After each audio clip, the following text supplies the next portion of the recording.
So whenever I would see anyone, let's say out in public or in the mall or anywhere else with special needs, it's this awkward feeling I would get almost. And it's I don't know what to do in those type of situations. I'm trying to say hi to people or just kind of I honestly, it's just really extremely awkward for me just being around those people, and I knew it was there's just something wasn't right with that. That was something I knew I had to work on, and it was something, a part of me that I knew I wanted to change. And so when I had this opportunity to get out of my comfort zone, I knew I had to take it.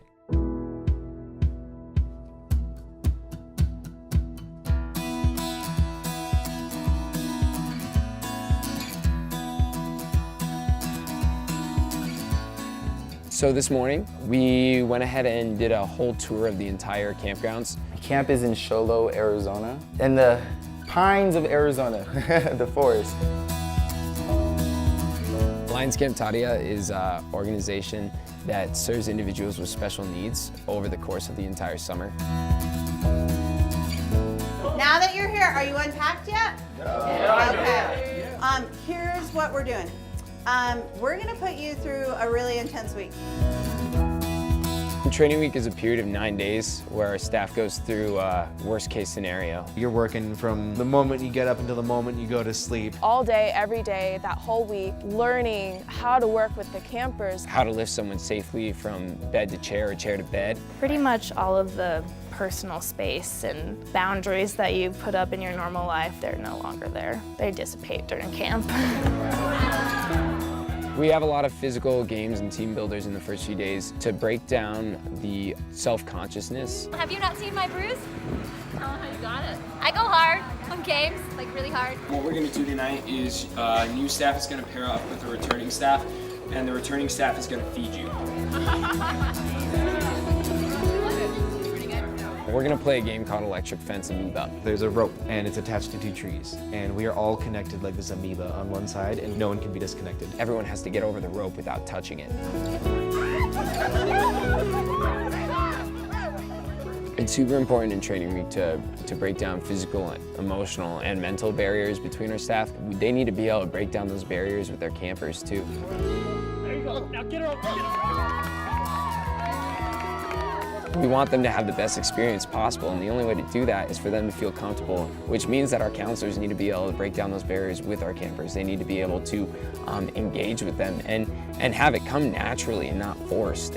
Oh yeah, they're gonna be here soon! We're getting ready for full staff meeting for our first of the summer camper check-in. She is sensitive to loud noises. Other than that, she's pretty easy. He is independent. He has Down syndrome. Taylor's got swag. He's like a star camper, kind of. We all love him. This is Max. Max is all there mentally, don't assume that he doesn't understand. It really is tragic what happened to him. He had goals, he had a career, he had stuff that he wanted to accomplish in his life. Cars are lining up. Where? They're lining up.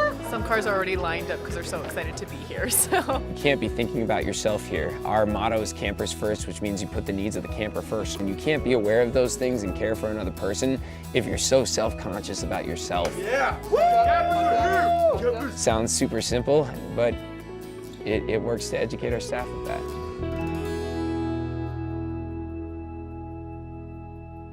Among the pines and forest floor, stands Camp Tadia, forevermore.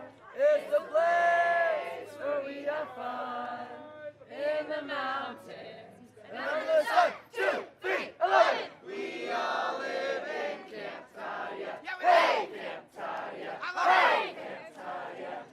We all live in Camp Tadia. Hey, Camp Tadia. Hey, Camp Tadia. I think what's fascinating is when I tell people, oh yeah, I work at Lions Camp Tadia. It's a camp for people with special needs. Wow, that's so great. It must take so much patience and so much, that's so great of you to do that. And it just seems like a lot of people respond to the knowledge that I work with people with special needs as I must be some sort of angel. I pledge allegiance to the flag of the United States of America. I think that says a lot about how people view people with special needs, just because the idea of caring for someone with special needs is so beyond foreign to them that it's unimaginable that someone could provide that sort of care.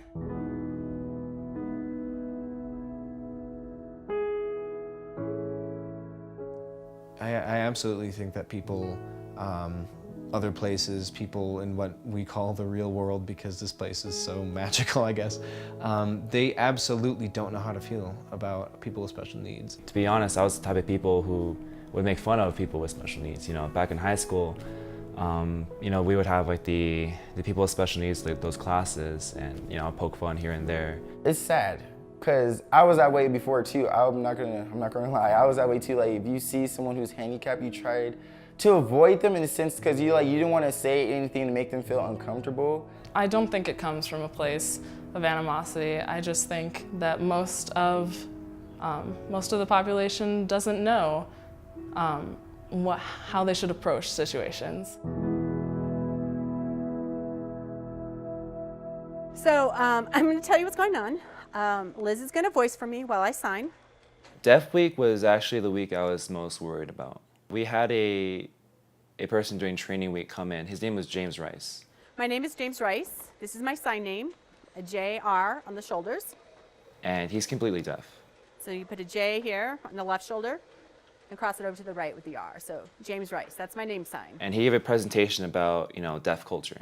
He asked for a volunteer, and I was like the first volunteer to come up. I want somebody here who knows zero sign language. Who here knows nothing? Like not at all, zilch, or very, very, very little. Raise your hand, please. Come on up. It was like a really embarrassing moment for me, to be honest. Okay, so we're gonna gesture, and I'm gonna use a little sign at the same time.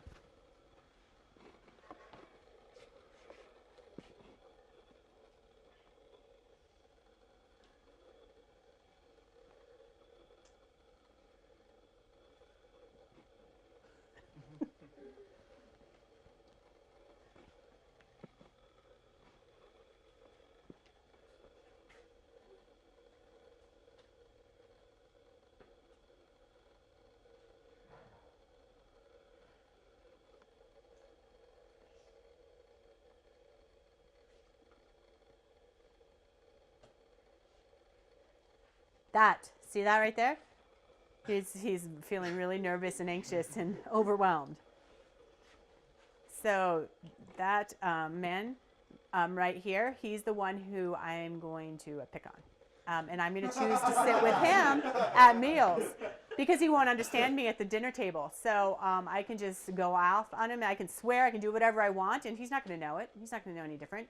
I realized, wow, I really need to work on my sign language, and I really need to work on being able to communicate with deaf people. Try not to move your wrist so much. So like when I first started signing, I'd be like all over the place, you know? You want to, like, what helped me was if I held my wrist, I kept my wrist in the same place. Going into Deaf Week, I was super nervous because I've heard all these different stories, and I was like, I'm gonna be that person. I'm gonna be that person they're gonna make fun of. The thing though is, it was completely different from what I thought it was gonna be.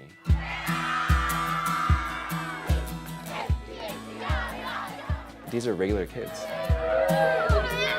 Running around, you know, screaming, or running around, you know, and just having a blast.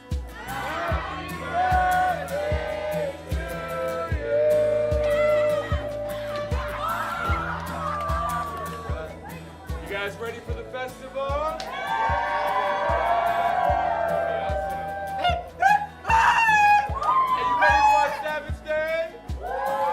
It was such a great experience. Deaf Week is by far my favorite week.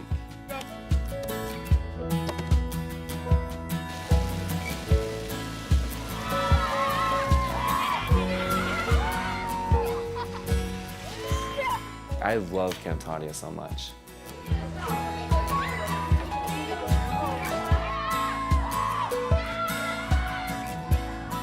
And yeah, I just want to keep coming to this place.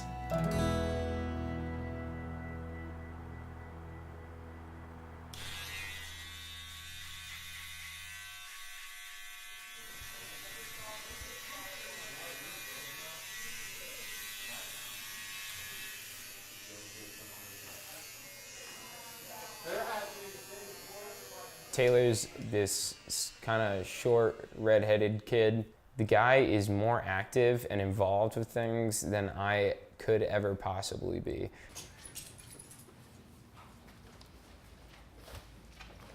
Careful. And this is my first high school trophy.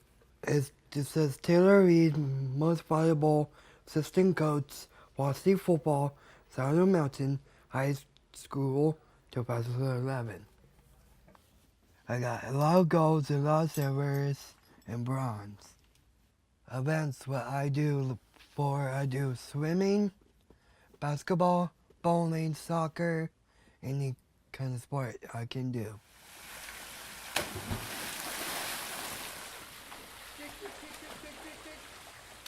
Taylor loves Camp Tadia. Loves it. When he first started going to camp, it used to open up in January online. You could start in putting your application in, and he knew it. In January, he'd be like, Mom, time for camp. Mom, sign up for camp. Mom, sign up for camp. Gee, smooth, buddy.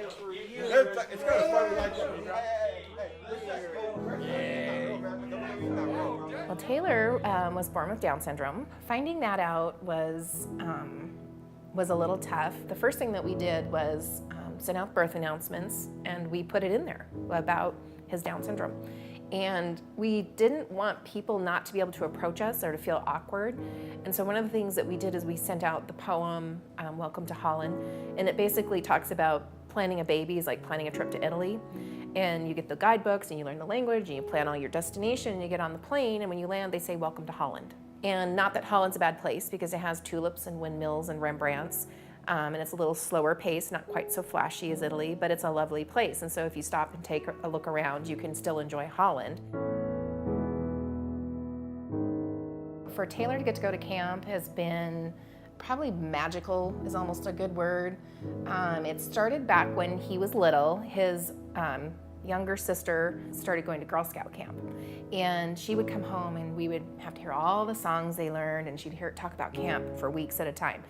And he was kind of jealous, and we really didn't think that there was an opportunity for him to go experience that, and not just to even just experience it, but somewhere that understood his needs to where he could experience it at his level. What this game is called is Clams Are Great Because, okay? So, here's what happens. So we have this circle, and I'm gonna go in the middle of the circle, and I get to say, clams are great because of blank. And I can say anything, okay? Nothing is wrong, all right? That's what's awesome about the game. And after I say something, everyone's gonna go, yeah! And cheer me on and encourage me, okay? Okay, ready? Clams are great because of shoelaces! Yeah! Clams are great because of the sky! Yeah! Clams are great because of the color orange! Yeah! Clams are great because it's cool! Yeah! Clams are great because it's trees! Yeah! Clams are great because of towels! Yeah! Clams are great because of people! Yeah! I love camp! Yeah! You guys are the best! Yeah! Clams are great because of Barbara Streisand! Yeah! Batman! Yeah! Batman! Clams are great because of Camp Tadia! Yeah! When we found camp, oh my gosh, it was like he was so excited, and it was so meaningful, I think, for him to get that normal childhood experience. Getting to do like normal kid stuff, it was just amazing for him.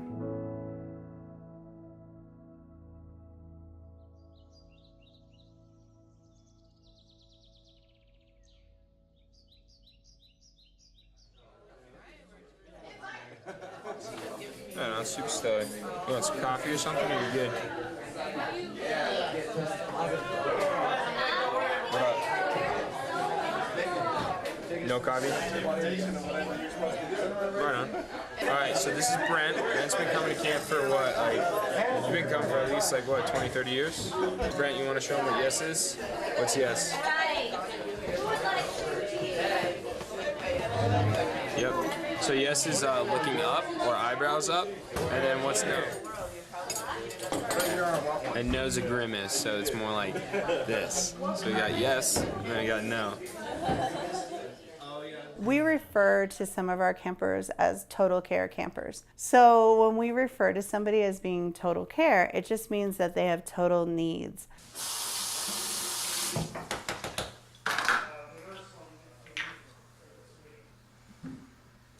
Are you ready?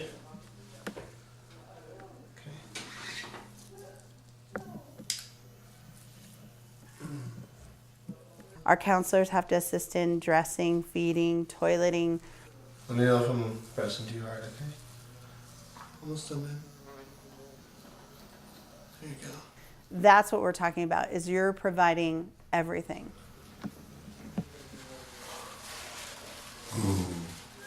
Wanna drink some water then? Okay.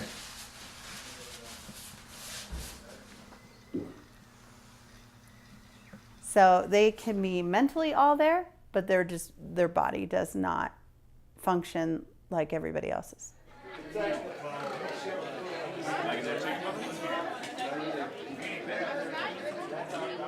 Max was my first camper. He was my first experience in Camp Tadia in general. And he was difficult. He was difficult the first couple days because I didn't know what to expect. Can you just back up in the driveway? It'll make it a lot easier. I know, I just didn't want to hit your car though. Oh no, we're good. They got plenty of room. That's good. Piece of cake. Hey, buddy.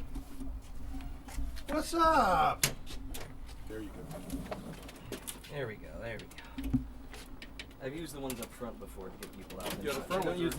are- Alrighty. All right, thanks a lot. Take care, Max. See ya. Say bye, Max. Bye. Take care of yourself, buddy. Can you keep the door open with your feet, please? Yeah, boy. Both feet. He is a functional quadriplegic, which means he's got use of all of his limbs, but he can't really use them functionally. Okay, put your feet down. Put them apart, spread them apart. That boy, perfect. There you go. Good. Step over. He can make noises, but he can't talk. Okay, turn and sit down. The way Max communicates most of the time is with a big thumbs up. You hungry? You're always hungry. Or no. Or you'll see in his eyes, he gets mad, or he'll smile and laugh at you. Or if he's tired of me, he goes, Yeah, goodbye.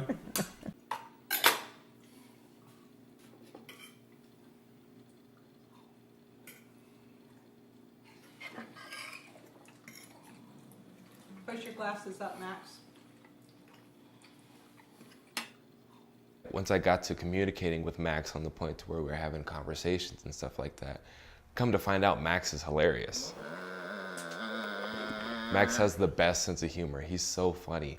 I'm getting him ready for the dance. And we're picking out clothes, and I pick out a pair of pants. I go, Max, you wanna wear pants? I don't see anything. I don't see any thumb or nothing. Max, you wanna wear shorts? I don't see anything. So I'm like, Max, do you wanna wear anything? Do you wanna go commando? And he kind of laughs. He's like,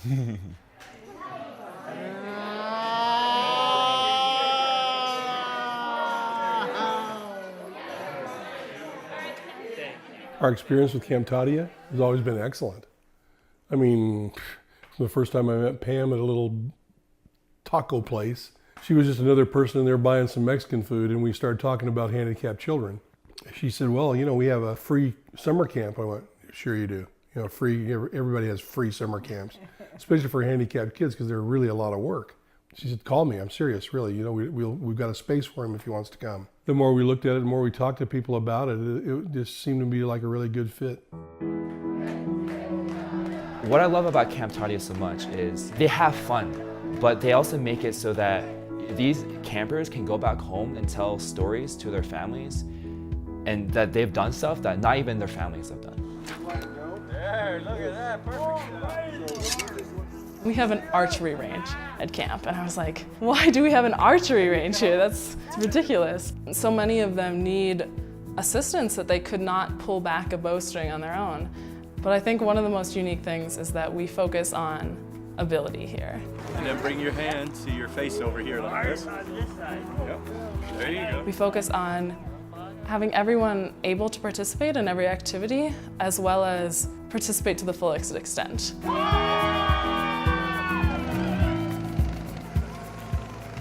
I'll always remember something that Jake told me. It was while we were planning all our programs. We were really struggling at first. And Jake gave us kind of like a pep talk. And he said, don't worry about the restrictions. Don't worry about the physical limitations they have or the cognitive limitations they might have. Worry about making it as big as you possibly can, as great and awesome as you possibly can make it. And once you've made it great and an awesome program that you want to go to, then we can start thinking about how do we adapt this into their needs.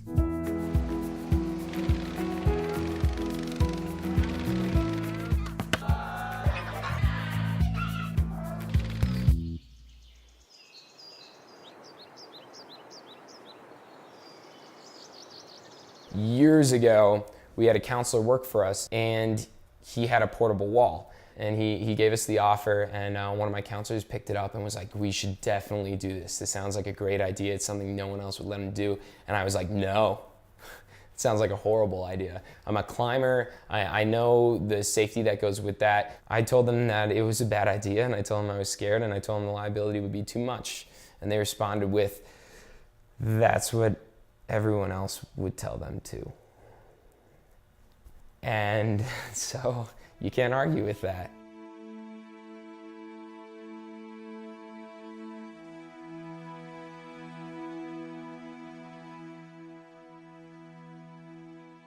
So a few years ago, we had a camper, Weston, and it was the first few times we were using the wall. He looked at the wall and he was like, I want to climb that. We were like, okay, like that's awesome.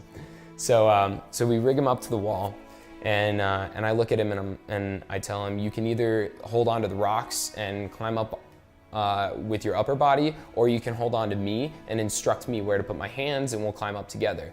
And he looks at me and he's like, I'm holding on to you. And I was like, okay, you can hold on to me. And we get to the top of the wall, and he's looking around and proud of himself and his accomplishment. And we rappel back down. We get back down to the ground. Someone blazes us down, and I get him back in his chair, and I look at him, and I'm like, all right, so how was that? And he looks at me. He's like, you're lucky I didn't drop you. I told that story a lot because it's funny, and slowly I began to realize Weston in his own way was pulling me up a wall, and I didn't know it that entire time.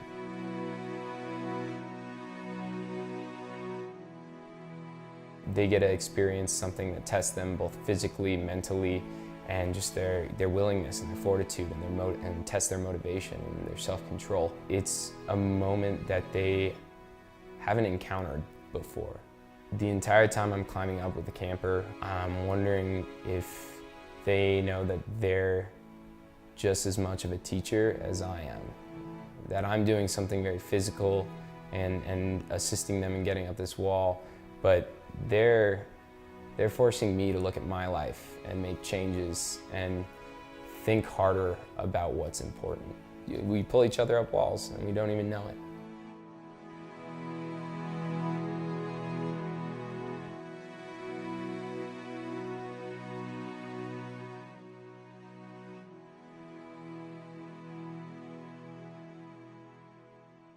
All right, guys. So we have our step one done, right? Yeah. Now, another part of science, right, is making sure that we're sustainable, right? Right? No. Awesome, refreshing water? No. No, right? No. You want to find Camp Tadia. What do you think is going to happen when you find this water? You'll get sick. You bump into trash cans. Max was really a talented kid. He was the fifth of our 5 boys, and he didn't ever realize that he was the youngest. He thought he could do anything anybody else could. When they ran track, he would get really upset if he wasn't one of the winners. And he was 5 years younger than his other brothers. But anything he did, he thought he should be good at. He was fortunate in that he had a really good physique. He's 6'4", he grew up big. It just came natural to him. All the way through elementary school, junior high, high school, he played every sport every season. 4th grade, they put him as the quarterback of his little football team. And he came home all upset. They made me quarterback. And I said, well, that's great. And he said, No, Mom, it means I can't hit anybody. I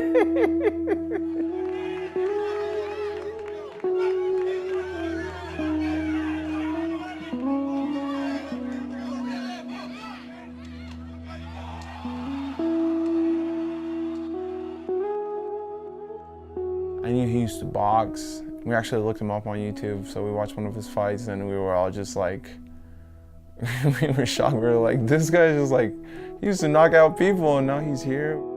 Your winner, by way of knockout,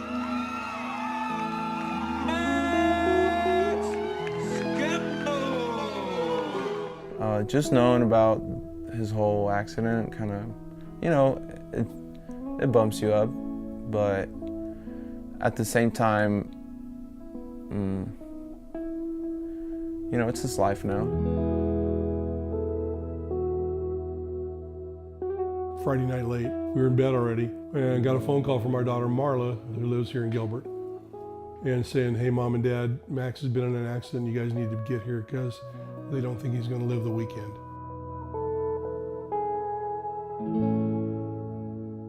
We got on an airplane the first thing the next morning and flew to Phoenix. We went to the hospital and saw him there, and it was just devastating. He had a big motorcycle. It was a big Yamaha Roadstar, something like that. He had gone out that Friday night. He was on this big bike, and from talking to the Chandler police, and they figured that he drifted over to the side. It was 1 o'clock in the morning. He was tired, I guess, and hit that and then couldn't get it off, tried to get it off, and it caught the tire and flipped him off at about 45 miles an hour. Max stayed in a coma for about 6 months. On the movies, people come out of a coma one day and whoop, there they are. But in real life, most people come out of a coma very slowly. And he came out very slowly.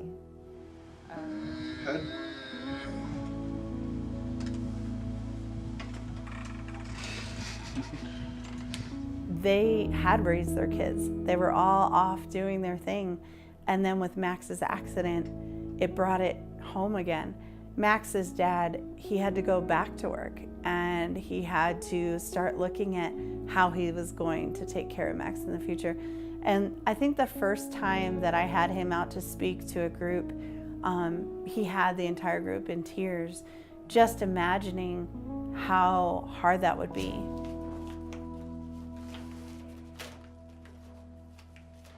The accident changed our life completely. We were keeping a store, a little gift shop in Missouri. We had a 40-acre farm and horses and donkey, and we were having a good time, just living our dream, doing exactly what we wanted to do and preparing for retirement. And then we went to being full-time caregivers. This is a little book called Families Are Forever, and it's a whole bunch of pictures and stuff of him growing up. Oh, it's Marissa, that's his little sister Marissa. She lives up in Mesa. We put all that together for him. You know, there's his brother Mark and me, and that's just a bunch of different stuff that he did. You know, but family's really important to us, and there he is. So he's changed quite a bit.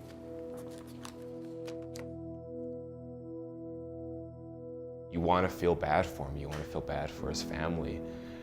And I feel like that was one of the big mistakes that I made with Max was I felt like he needed too much. Like oh, you know, he needs me. When in reality, on the inside, you know, we're all the same. You know, just because you look a little different, you were born a little different, you had an accident, you know, on a motorcycle and it, you know, left you in a wheelchair. It doesn't matter in the end. You need to, you know, treat everybody with the same respect that you want.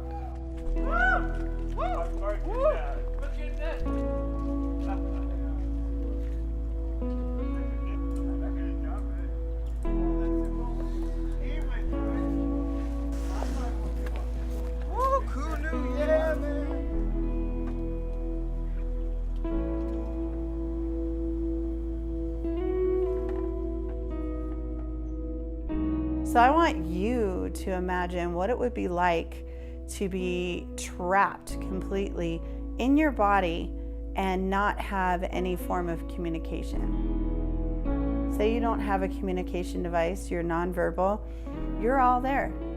Every day someone is dressing you and not asking you how it feels, pulling on your socks, just that one little thing, and how uncomfortable that can be.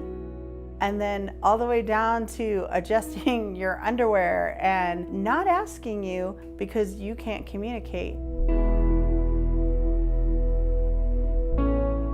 Also, interactions with people. If they don't know that intellectually you're all there, how they would talk to you and how frustrating that would be. And I'm sure that you would be doing things to try and get them to communicate, which could also be interpreted as being resistant or being frustrated, but them not knowing why. And living that every single day over and over and over.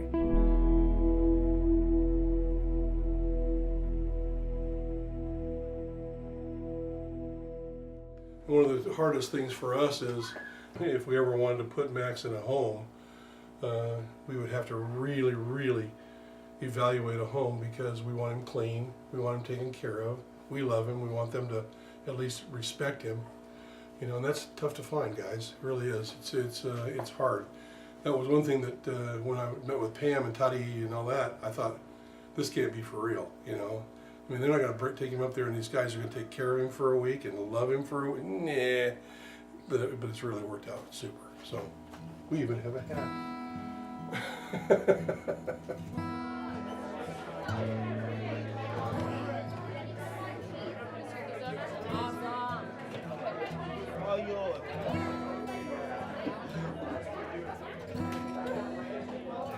I think this place is so necessary for the development of these people, for their confidence. I've seen campers who have been here for 30 years and yet they still wait for this 1 week that's their week. And they talk about it like that. This is my week. This is my week to be myself.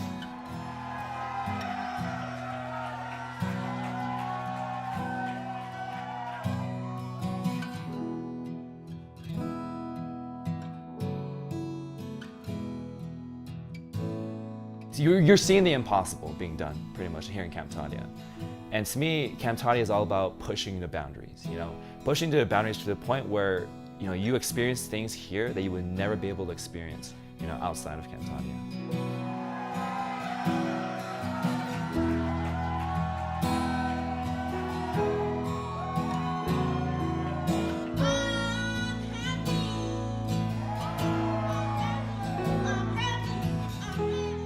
It's really the most warming, welcoming, supporting environment that anyone could wish for, to share life-changing experiences with people every single day. Figuring out that, hey, you know what? Just because I'm in a wheelchair doesn't mean I can't rock climb. I just did it at a camp. Or just because I'm in a wheelchair doesn't mean I can't swim. You know, because you did it at a camp. A lot of people with disabilities don't get to do those things because their parents are too afraid, their group home doesn't have the staff or the money to do that. These are not rich people. They're people that have exorbitant amounts of medical needs and health-related needs and educational needs, and it's a service that we're providing that is essential to them being strong in who they are. And I think that's priceless.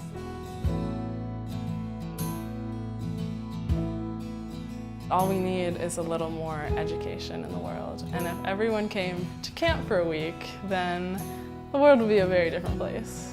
It's definitely changed the way that I look at what special needs really means, and just having a whole new respect for everything, for life, having a whole new respect for how people live, for how people go through struggles. It's just amazing. I feel like this just needs to spread.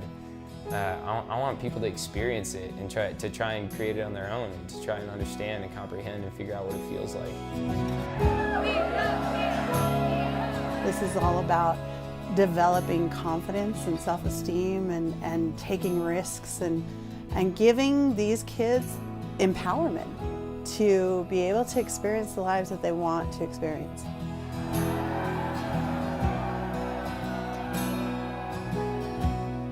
They're just like us.